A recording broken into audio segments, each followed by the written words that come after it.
آج کی گفتگو کا عنوان ہے سورہ احزاب 21واں پارہ ہوگا۔ آیت نمبر 27 تک بات ہو چکی تھی، 28 نمبر کی آیت سے بات شروع ہو رہی ہے اور یہاں خطاب براہ راست ہے اے نبی صلی اللہ علیہ وسلم اپنی ازواج سے آپ فرما دیجیے۔ بتانا ہے گویا ازواج کو، لیکن اللہ نے براہ راست ازواج سے خطاب کرنے کے نبی سے کروایا کہ آپ ان سے کہیے۔ اب آپ اگر تلاوت کرتے ہوئے پیچھے سے آ رہے ہیں تو آپ کو تعجب ہوگا کہ ایک دم سے غزوہ خندق کا ذکر چلتے چلتے اور قیدیوں کے قتل کا اور قید کا تذکرہ چلتے چلتے ایک دم سے عورتوں کا ذکر اس طرح کیوں لایا گیا کہ اگر تم دنیا چاہتی ہو، دنیا کی زینت چاہتی ہو تو آؤ تم کو ہم چھوڑ دیتے ہیں، دنیا بہت طویل ہے، جہاں مل جائے جا کے حاصل کرو، اور اگر دنیا نہیں چاہتی ہو، دار آخرت چاہتی ہو، اللہ رسول کو چاہتی ہو تو پھر ایسے ہی رہو۔ در حقیقت جب خیبر فتح ہوا، غزوہ خندق کے بعد لگے ہاتھوں جب خیبر فتح ہوا، بنو نذیر، بنو قریظہ اور دیگر یہودیوں کے مال غنیمت بن کر آئے، تقسیم ہو کر، تو مسلمانوں میں خوشحالی پیدا ہوئی۔ اتنی خوشحالی پیدا ہوئی کہ ازواج مطہرات کے دل میں بھی خیال آیا کہ جب ہر طرف خوشحالی پیدا ہو چکی ہے تو پھر چل کر ہم بھی کچھ حصہ اپنا جو ہے طلب کر لیں تاکہ ہم کو بھی کچھ خوشحالی مل جائے۔ اس طرح سے ساری عورتوں نے آ کر نبی صلی اللہ علیہ وسلم سے مطالبہ کیا۔ مطالبے کا اہم جز یہ تھا کہ قیصر و کسریٰ کی بیویاں بڑے شان میں ہیں، بڑے آرام میں ہیں، آسائش میں ہیں، اور اسلام میں جو سید الانبیاء ہیں ان کی ازواج کا یہ حال ہے کہ کچھ بھی موجود نہیں ہے گھر میں، چنانچہ اگر اس خوشحالی میں سے کچھ حصہ ہم کو بھی دیا جائے تو بہتر ہوگا۔ اس وقت لکھا ہے علامہ جلال الدین سیوطی نے اس آیت کی تفسیر کرتے ہوئے کہ گھر میں 9 عورتیں تھیں، ان 9 عورتوں نے مطالبہ کیا، اور یہ پورا مطالبہ ظاہر یہ ہے کہ سن 6 ہجری کے بعد ہوا ہے، تو جناب خدیجہ کا انتقال بہت پہلے ہو چکا تھا۔ خدیجہ کا انتقال ہوا ہے تب تک آپ کے نکاح میں کوئی بیوی نہیں تھی۔ ان کے انتقال کے بعد آپ نے سودا سے نکاح کیا، پھر عائشہ سے نکاح کیا، پھر جتنے بھی نکاح ہوئے سب ان کے بعد ہوئے۔ یہ سب عورتیں تھیں سوائے جناب خدیجہ کی۔ اب اس میں 9 عورتیں کون کون سی تھیں؟ تقریباً لوگوں کو یاد ہونا چاہیے۔ نبی صلی اللہ علیہ وسلم کی ازواج مطہرات کے نام، ان کے والد کے نام، ان کے قبائل، ان کی خصوصیات، ان کے کچھ اوصاف یاد ہونا چاہیے۔ تو ظاہر یہ ہے کہ اگر اس طرف لوگ جائے گا تو پھر رکوع میں وہی آ جائیں گے کہ 9 عورتیں ہیں، ان کے نام کیا کیا ہیں، ان کے والد کون ہیں، ان کے قبیلے کون کون سے ہیں، ان سے شادیاں کیسی ہوں۔ ہر ایک پر لازم ہے کہ ان چیزوں کی تلاش کرے۔ بہرحال جناب خدیجہ کے سوا بقیہ تمام عورتیں ہیں، جس میں سر فہرست جناب عائشہ ہیں، ابو بکر صدیق کی بیٹی ہیں، سب جانتے ہیں۔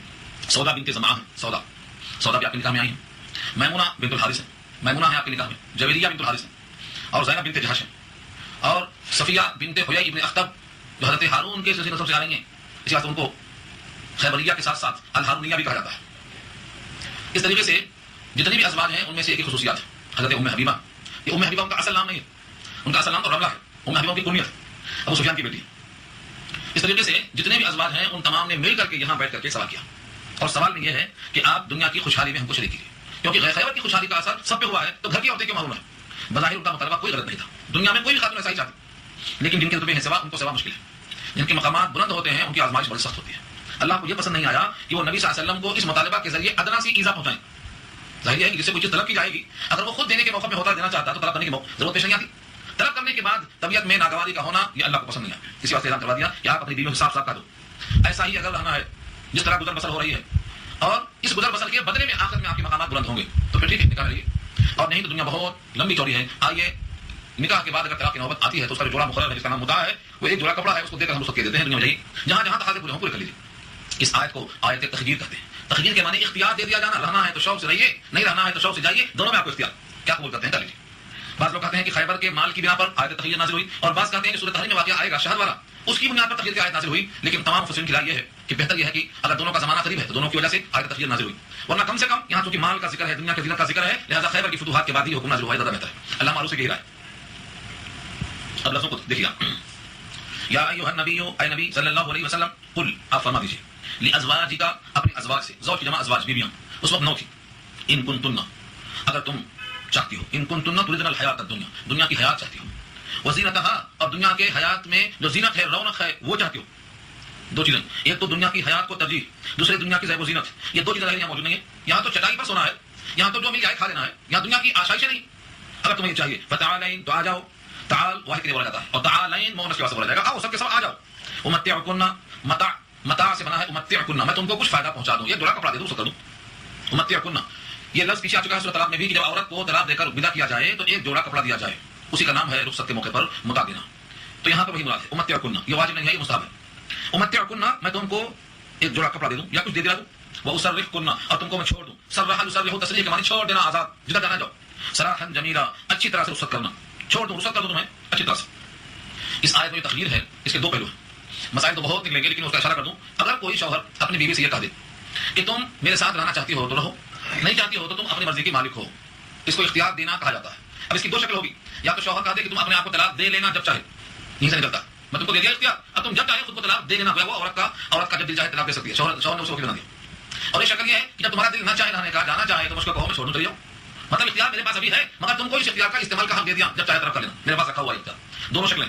بعض نے کہا وہ شکل بہتر، بعض نے کہا یہ شکل. لیکن حضرت حکیم الامت مولانا اشرف علی تھانوی نور اللہ مرقدہ فرماتے ہیں جب آیت میں دونوں کی گنجائش ہے اور تعین نہیں ہے کسی روایت سے تو متعین کرنا بہتر نہیں ہے، دونوں داخل، چاہے یہ شکل چاہے وہ شکل.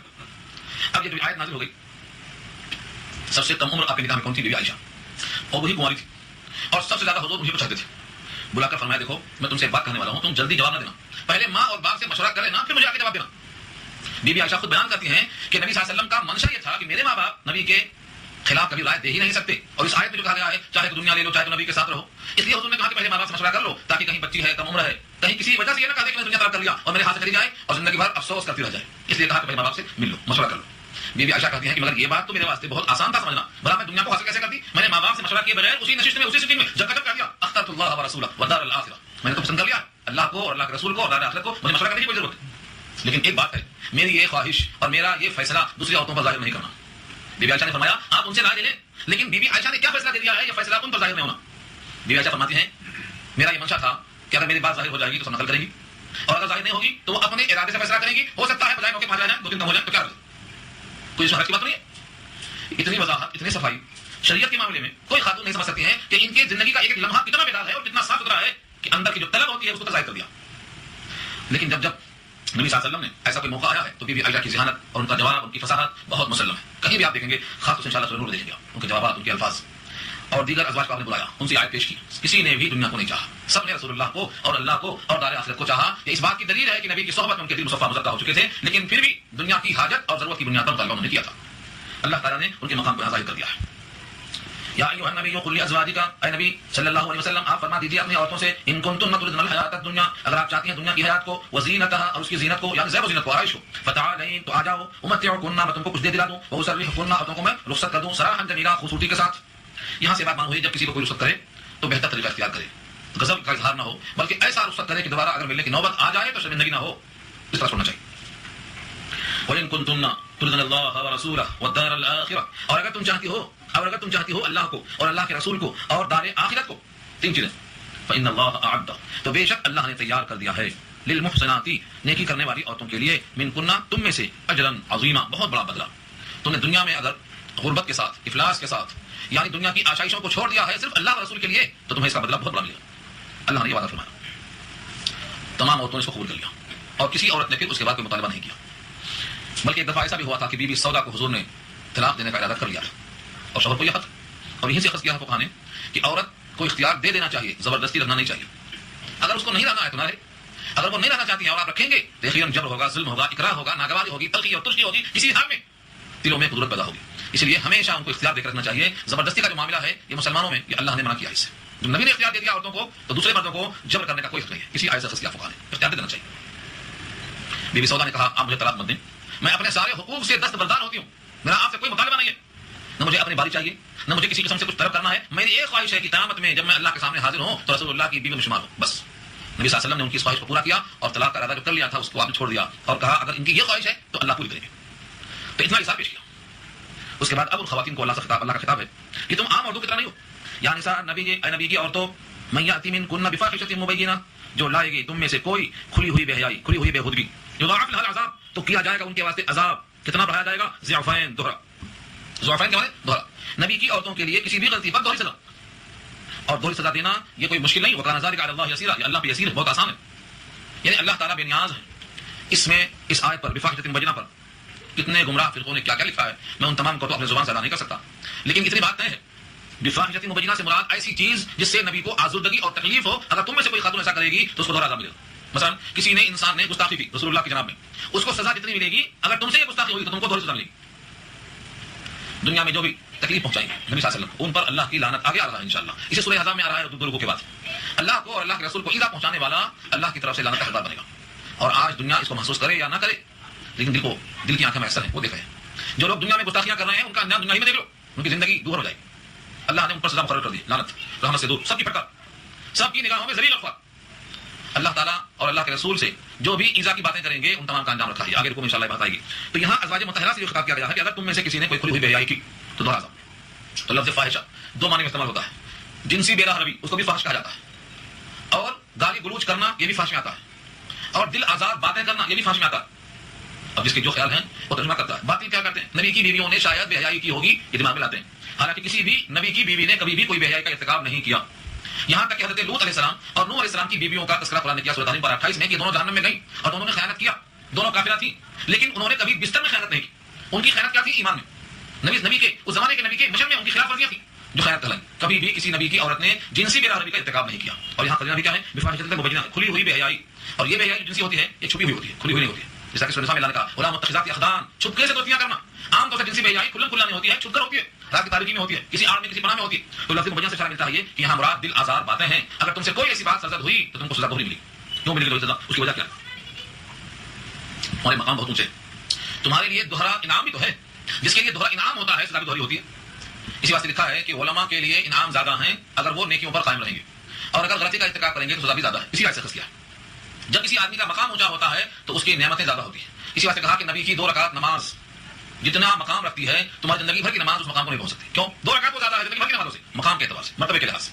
اس واسطے یہاں کہا گیا ہے کہ جو زیادہ اللہ سے قریب ہوتے ہیں ان کے لیے دوہرا اجر بھی ہے اور سزا بھی دوہری ہے. چنانچہ اللہ لفظ آ رہا ہے ومن یخلق منکن للہ ورسولہ وتعمل صالحا نؤتها اجرها مرتين، دوہرا اجر دیں گے، سزا بھی دوہری، انعام بھی دوہرا. ومن یقنط، اور جو اطاعت کرے، قناۃ یقنط کے معنی دعائے قنوت پڑھتے نا، عہد کرنا، ایگریمنٹ کرنا، صالح بننا، بندگی کرنے کا اقرار کرنا. یہاں پر ساتھ کیا ہے؟ جو تم میں سے تابعدار ہو جائے، جو اطاعت کرے تم میں سے اللہ کی اور اللہ کے رسول کی، وتعمل صالحا، اور کرے عمدہ عمل، نؤتها، ہم دیں گے اس کو اجرها، اس کا اجر، اس کا محنتانہ، مرتين، 2 دفعہ، دوہرا اجر دیں گے. تو جب دوہرا اجر ملے گا تو سزا بھی دوہری ملے گی. ہم نے دیکھا ہے لوگوں نے کہا کہ حرم میں جب نماز کا ثواب 1 لاکھ گنا ہے تو اگر اس میں کوئی الحاد اور بے دینی کی بات کرتا ہے تو سزا بھی اتنی ہی سخت ہوگی.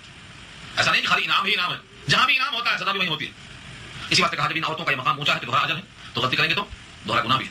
نبی صلی اللہ علیہ وسلم کا وہ خط جو پیچھے پڑھ چکے ہیں آپ بدر وحی کے حوالے سے، ایک بادشاہ کو حضور نے خط لکھا کہ اگر تو نے اسلام قبول کر لیا تو تیری رعایا بھی اسلام میں آ جائے گی، تجھ کو دوہرا اجر ملے گا. یؤتیک اللہ اجرک مرتین، ایک تیرا اپنا ایمان لانے کا اجر اور ایک تجھ کو دیکھ کر لوگوں کے ایمان میں آنے کا اثر، دوہرا اجر ملے گا.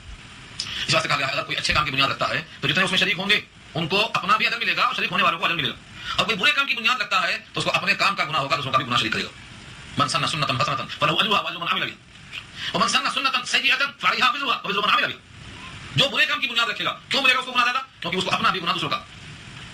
قرآن کریم کی ایک آیت سورہ قصص 20 میں آ چکی ہے، دوہرے اجر کا لانے والا کیا ہے. ان میں سے ایک وہ ہیں جنہوں نے اپنے پہلے نبی پر ایمان قبول کیا تھا، مثلا تورات پر، پھر بعد میں سید الانبیاء پر ایمان لائے تو ان کو دوہرا اجر ملے گا. 2 کام پر دوہرا اجر نہیں بلکہ دونوں کام میں سے ہر کام پر دوہرا اجر ملے گا. یہ مطلب دوہرا اجر.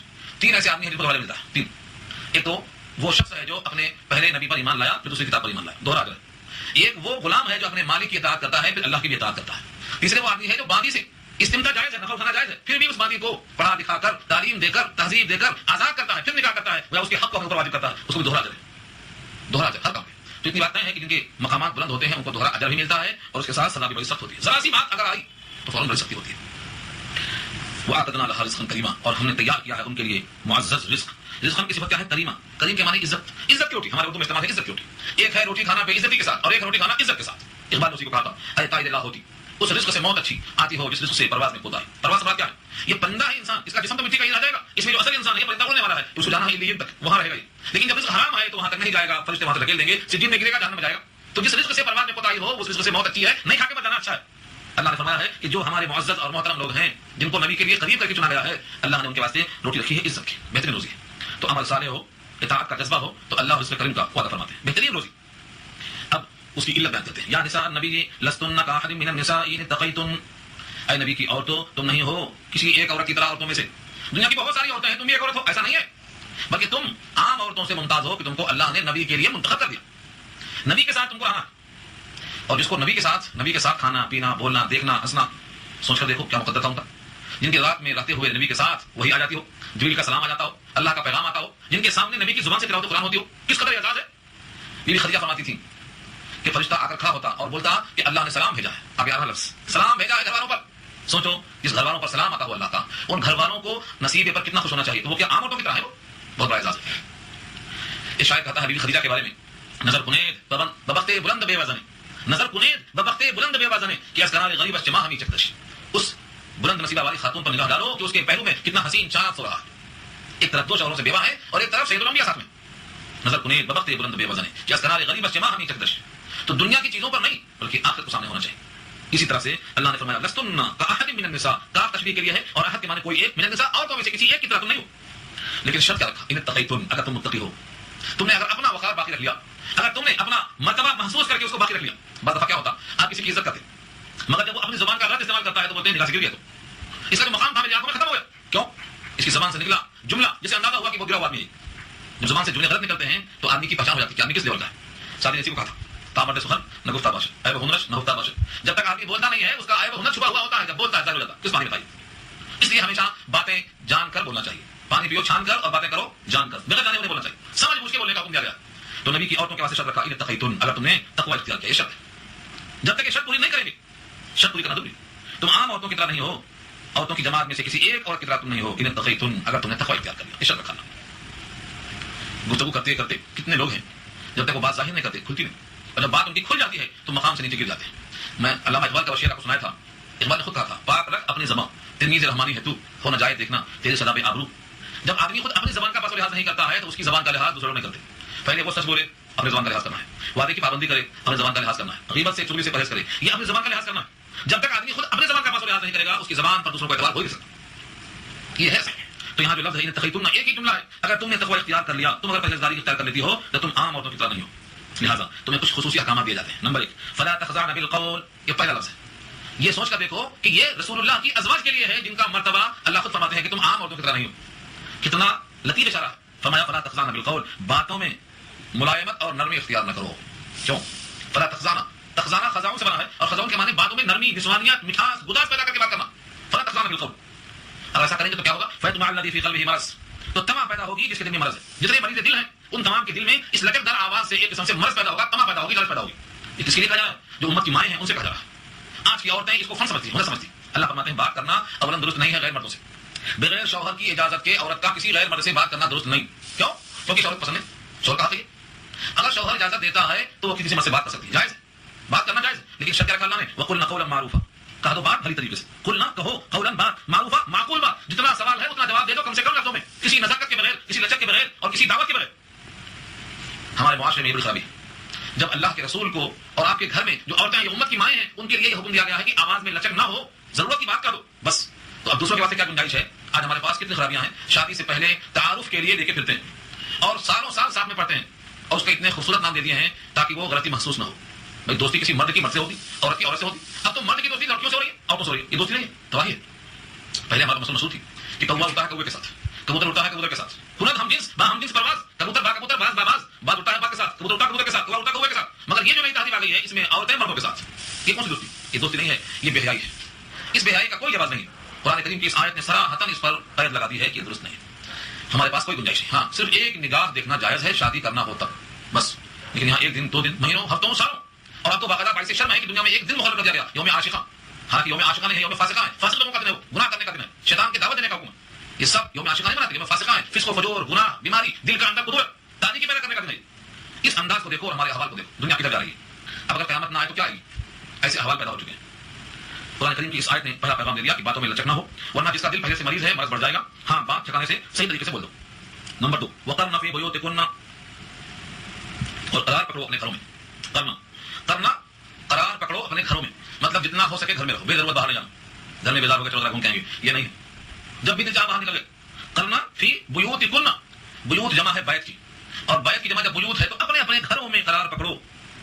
تو حجاب 3 شکلوں میں ہوتا ہے. ایک حجاب بالبیت ہے، گھر کی دیواروں سے پردہ. مطلب یہ ہے تم گھر میں ہو تو گھر کی دیواریں تمہارے واسطے پردہ ہیں، ان کا تمہارا حجاب ہو رہا ہے تمہاری. تو یہ کیا ہے؟ حجاب بالبیت کراتا ہے گھر میں. اب اگر نکلنا ہے کسی وجہ سے، کسی کے پاس کوئی نہیں کام کرنے والا ہے، مجبوری ہے، حاجت ہے، بغیر نکلے کام نہیں ہونے والا ہے، تو فرمایا حجاب بالثياب، کپڑوں سے اوڑھ لو. تبرج اختیار نہ کرو. آگے وہی فرمایا ولا تبرجن تبرج الجاہلیۃ الاولی. اور تبرج کے معنی آتے ہیں اپنے آپ کو اوپن کرنا، ظاہر کرنا. تبرج کے معنی نکھر کے سامنے آ جانا. کیسا؟ تبرج الجاہلیۃ الاولی. 2 جاہلیت ہے. ایک زمانے جاہلیت ہے نبی کی دنیا میں آنے سے پہلے، اور ایک جہالت وہ ہے جو نبی کے آنے کے بعد جاری ہے. تو جاہلیت اولی کیا ہے؟ نبی کے آنے سے پہلے. اس میں کیا ہوتا تھا؟ اس وقت تو عورتوں کا مقام یہ تھا کہ جیسے کوئی بکری خرید لایا، مرغی خرید لایا، بیل خرید لایا، اونٹ خرید لایا، ایسا عورتیں بکتی تھیں اور لوگ خریدتے تھے. ایک ایک کے پاس 17 عورتیں ہوتی تھیں. اور آپ پچھلی آیتوں میں تو پڑھ چکے ہیں، کئی انبیاء کا نام لیا گیا ہے کہ ان کے زمانے میں 100 عورتیں تھیں. حضرت سلیمان کو 100 بیویاں تھیں، داؤد کو 99 بیویاں تھیں. تو پہلے زمانے میں تھا دستور تھا.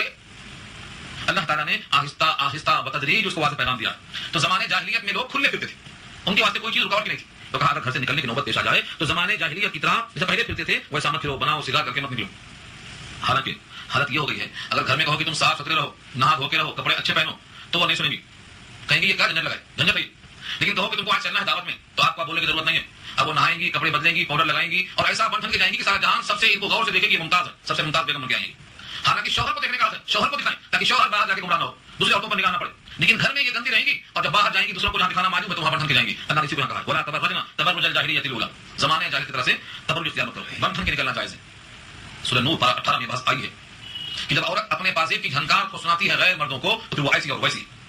اگر کسی کے لباس سے لوگ مائل ہوتے ہیں، کسی کے حسن سے مائل ہوتے ہیں تو پھر وہ عورت ایسی اور ویسی کہا گیا. ایسی ویسی کا مطلب محاورہ ہے، مطلب اور صحیح نہیں. مائلات ممیلات، خود بھی مائل ہوتی ہے، لوگوں کو مائل کرتی ہے. جب عورت گھر سے نکلتی ہے تو شیطان تعاقب کرتا ہے، النساء یبارک الشیطان. یہ سب باتیں وہاں چکی ہیں. قرآن کریم کی اس آیت کا پیغام ہے کہ جب بھی گھر میں رہنا ہے تو سمجھو یہ بہتر ہے. پہلا نمبر یہ ہے اگر نکلنے کی نوبت آتی ہے تو تبرج نہیں چاہیے بلکہ اپنے جسم کو چھپا کر نکلنا چاہیے. اور گھروں میں رہے تو کیا کرنا؟ گھروں میں عورتیں سارے کام کرتی ہیں مگر جب نماز کا وقت آتا ہے تو بولتی ہیں جان پہ آ رہی ہے، نماز کے لیے بہت مشکل ہو رہی ہے. گھر میں بیٹھے گپ شپ کریں گی، سیریل دیکھیں گی، ٹی وی دیکھیں گی، گپ شپ میں ٹائم پاس کریں گے، لیکن جب وضو کر کے اللہ کے سامنے کھڑے ہونے کا وقت آتا ہے تو بولتی ہیں جان پہ آتی ہے. ماحول اتنا بگڑ چکا ہے. اسی بات یہاں اللہ نے فرمایا نبی کی عورتوں سے کہا، تیسرا حکم کیا دیا؟ وَأَقِمْنَ الصَّلَاةَ، نماز قائم کرو. اگر نماز معاف ہو سکتی تھی کسی کے بڑائی کی وجہ سے تو نبی کی عورتوں کی معاف ہو جاتی، کیونکہ ان کا مقام عام عورتوں سے بلند ہے. لیکن اللہ نے ان کو بھی کہا اقیمنا الصلاۃ، نماز قائم کرو. اور نمبر 2 وآتینا الزکات، اور زکات دیتی رہو. حالانکہ زکات ان پر واجب نہیں تھی لیکن حکم دیا اگر واجب ہوئی تو تم کو دینا ہے. اس وقت نہیں واجب تھی لیکن بعد میں واجب ہوئی. کیوں بعد میں نہیں واجب ہوئی؟ بعد میں ماشاءاللہ فتوحات کا زمانہ آیا، بہت فتوحات کا زمانہ آیا. اس پر آپ کو اگر واقعہ میں لے کے چلوں، بی بی عائشہ کا جو واقعہ ہے جنگ جمل کا. جمل کے معنی اونٹ کہتے ہیں. بی بی عائشہ اونٹ پر بیٹھ کر ریڈنگ کر رہی تھی، یعنی ایک قافلے کی سردار تھی بی بی عائشہ اونٹ پر سوار ہو کر، اور مقابل میں حضرت علی. ان دونوں میں جنگ ہوئی جن کا نام جنگ جمل ہے، جس طرح جنگ صفین کا نام لیا جاتا ہے. حضرت علی حضرت امیر معاویہ رضی اللہ عنہ دونوں کے درمیان. اور اس کی تفصیل پڑھنا ہے تو یہاں تو اس کا وقت نہیں بولنے کا. ان دونوں کے نہ چاہتے ہوئے بھی منافقین نے اور سبائی لوگوں نے بھیڑا دیا، آپس میں جنگ شروع کر دیا اور ان لوگوں سے موقع دیکھ کر انہوں نے جو کام کرنا تھا کر لیا. نہ چاہتے ہوئے جنگ ہو گئی. کتنا نقصان ہوا، کتنے لوگ مارے گئے، یہ تفصیل بہت طویل ہے. بی بی عائشہ پر لوگ الزام لگاتے ہیں کہ یہاں آیت میں ہے کرنا فی بیوتکن، گھر میں رہو، اور بی بی عائشہ نکل گئی جنگ میں. اس پر اعتراض کرتے ہیں. لیکن بی بی عائشہ کو جنگ پر نکلنے کے کیا تقاضے تھے، کیوں نکلی وہ؟ اس کے لیے آپ خود جناب عائشہ کی سیرت پڑھیے، جناب عائشہ کی خود سیرت پڑھیے، سیرت عائشہ پڑھیے اور سیرت فاطمہ پڑھیے.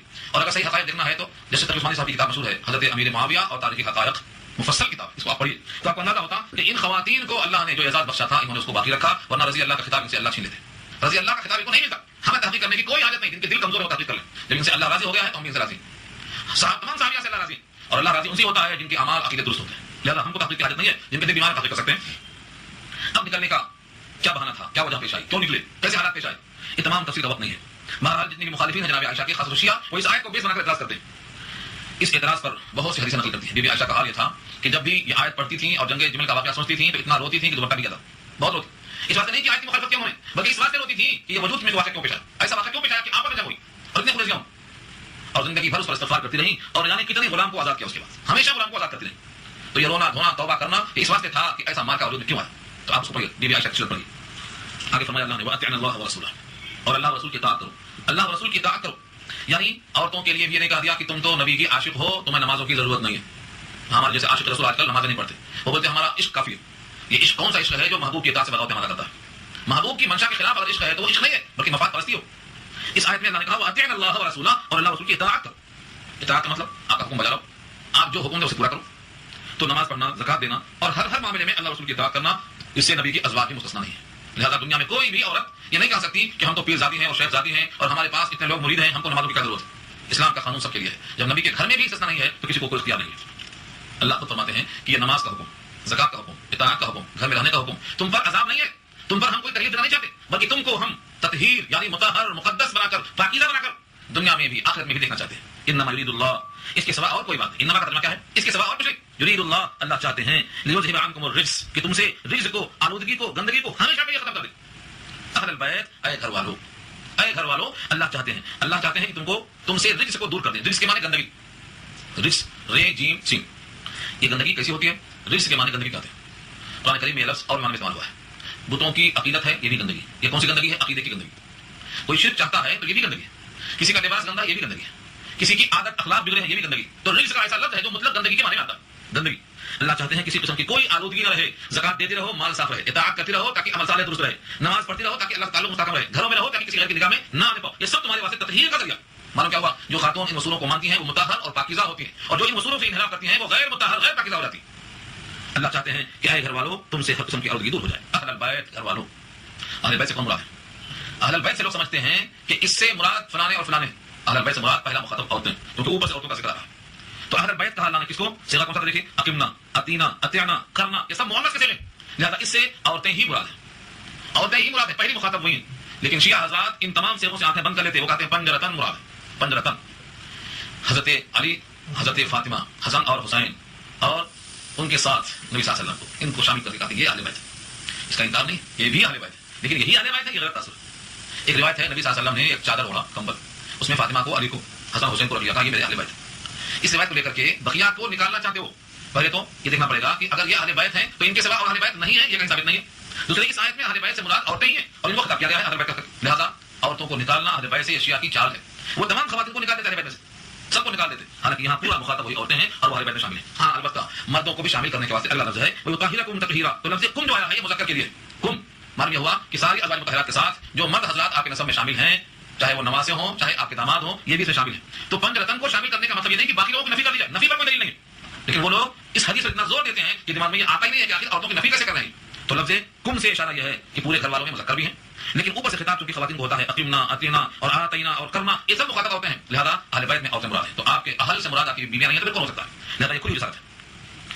انما یرید اللہ، اس کے سوا کچھ نہیں کہ اللہ چاہتے ہیں لیذھب عنکم الرجس، کہ تم سے آلودگی کو صاف کر دیں. اہل البیت اے گھر والوں، ویطہرکم تطہیرا، تم کو خوب خوب پاک صاف کر دیں. تطہیر مبالغہ ہے، یطہرکم تطہیرا، تم خوب پاک صاف کر دیں. وذکرنا ما یتلی فی بیوتکن، یہاں سے اللہ نے ایک اور وجہ بتایا، وجہ کا امتیاز کے لیے. اوپر سے کیا وجہ بتائی گئی تھی کہ تم نبی کی عورتوں، تم عام عورتوں کی طرح نہیں ہو. اب عام عورتوں کی طرح نہیں ہونے کی اور خاص ہونے کی ایک دلیل اور پیش کیا. وذکرنا، یاد رکھو اس وقت کو، تم یاد کرو اس وقت کو. ما یتلی فی بیوتکن، جس کی تلاوت کی جاتی ہے تمہارے گھروں میں. اس قرآن کو تو سوچو کہ تمہارے گھر میں جبریل لے کے آ رہا ہے، تمہارے گھر میں اترتا ہے، تمہارے گھر میں اس کتاب کی تلاوت ہوتی ہے نبی کی زبان سے، اور تم اپنے کان سے سنتی ہو. تو تم عام عورتوں کی طرح کیسے ہو سکتے ہو؟ بہت بڑا فرق. جس کو نبی کی زبان سے براہ راست سننے کو موقع ملا ہے اور جس کو دیکھنے کو موقع نہیں ملا، کتنا بڑا فرق. اسی لیے صحابی کے پاؤں کی دھول کو بھی کوئی نہیں پہنچ سکتا ہے. کتنا بڑا ولی ہو جائے، کتنا بڑا کوئی ولی ہو جائے، صحابی کے پاؤں کی دھول کو بھی نہیں پہنچ سکتا، کیونکہ نبی کو انہوں نے دیکھا، نبی کے ساتھ رہے، نبی کی صحبت ملی. اسی واسطے، اور یہ اقوال صحابہ کے خود موجود ہے، صحابہ کے اقوال موجود. کسی نے پوچھا فلاں صحابی کا مقام اونچا ہے یا فلاں ولی کا، تو میں اونچا نیچا کیا پوچھ رہے ہو؟ صحابہ کے گھوڑے کے پیر میں جو مٹی لگی تھی اس مٹی کے برابر ہے نہیں ہے. پوچھو صحابی کا مقام کیوں اونچا ہے؟ کیونکہ نبی کے ساتھ رہے. میں ایک روایت سنا دوں تاکہ آپ کو سمجھ میں آ جائے. یہ روایت آپ سن چکے ہیں. ایک بار سید الانبیاء خیر البشر محمد مصطفیٰ صلی اللہ علیہ وسلم نے سوال کیا صحابہ سے، بتاؤ کس کا ایمان تعجب کے لائق ہے؟ صحابہ نے کہا ہمارا ایمان تعجب کے لائق ہے. فرمایا تمہارا ایمان تعجب کے لائق کیوں ہے؟ تمہارے سامنے فرشتہ آتا، حالات بندے اس کے مطابق آیتیں اترتی، تمہارے سامنے نبی موجود ہے، نبی کی زبان سے قرآن سنتے ہو، تمہارا ایمان تعجب کے لائق کیوں ہے؟ صحابہ نے کہا اللہ رسول والا، اللہ کو معلوم، رسول کو معلوم، ہم کو نہیں معلوم. آپ نے کہا ان کا ایمان جنہوں نے ابھی ہم کو دیکھا نہیں، جن کے سامنے قرآن اترا نہیں، جس پس منظر میں بیک گراؤنڈ میں قرآن اترتا ہے وہ حالات ان کے سامنے نہیں، ان کے سامنے کبھی بھی نبی کی آواز نہیں آئی، نبی کی شکل نہیں آئی، مگر پھر بھی وہ ایمان لائیں گے. ان کا ایمان قابل تعجب ہے. دیکھا آپ نے کیا فرق بتایا؟ نبی کو دیکھنا اور نہ دیکھنا کتنا بڑا فرق ہے. اور ترازو آگے ہے. فرمایا اگر تم 10واں حصہ اسلام کا چھوڑ دو گے تو پکڑے جاؤ گے، اور وہ اگر 10ویں پر عمل کر لیں گے نجات پائیں گے. یہ ہے ترازو. تو جو آدمی قریب ہوتا ہے اس کے مرتبے بلند ہوتے ہیں. یہاں اللہ تعالیٰ کیا ہے، یاد تو کرو تم کہ تمہارے گھروں میں جو قرآن پڑھا جاتا ہے چرچا ہوتا ہے کس کا؟ من آیات اللہ، اللہ کی آیتوں کا چرچا ہوتا ہے.